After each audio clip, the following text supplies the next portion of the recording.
Lara.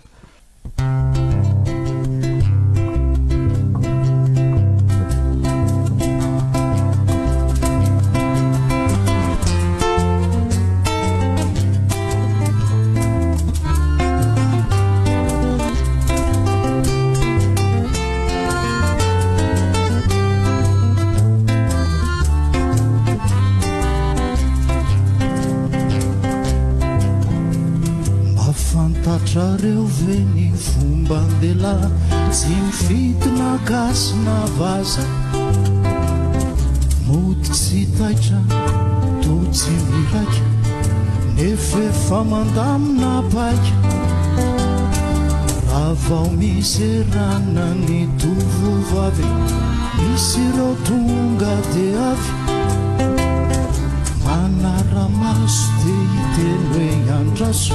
Ny sasany manao pimaso efa arety nikambanana ve, mijery vehivavy eny an-dalambe na mademôzely na ramatoa mampierikerika avokoa. Efa arety nikambanana nga raiky tampisaka ho atsika lela, ny sasany azy efa razokiny be mierikerike ny anarabe.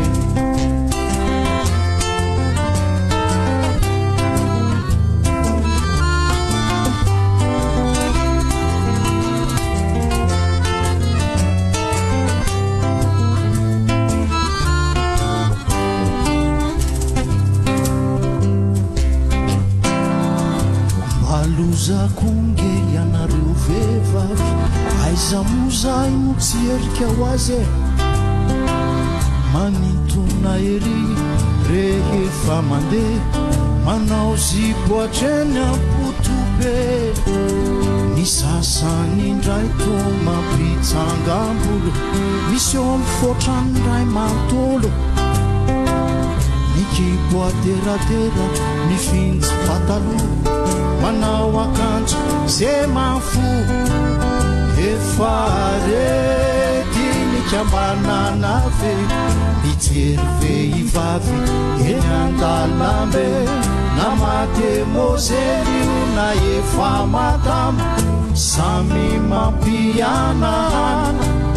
Efa arety nikambanana nga raiky tapisaka ho atsika lela, ny sasany efa miaraka olondro, ny masombola mikitoato.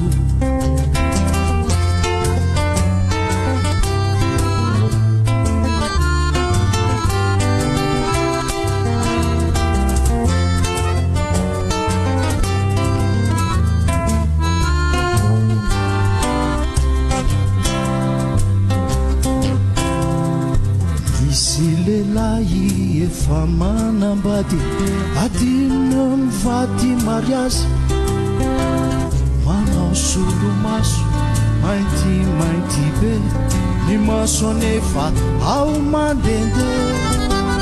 Tsy fantany angafa ny tanany avy, efa voafatotry ny rojovy.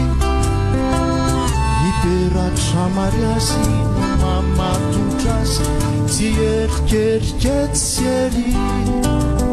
Efa arety nikambanana ve, tsy misy mahakely io na mahalehibe, na mademôzely io na ramatoa mampierikerika avokoa. Gazovy amintsika zala no tsy mba ho azon'izay fankapana, tsy jery vehivavy eny anarabe. Raha tsy de hoe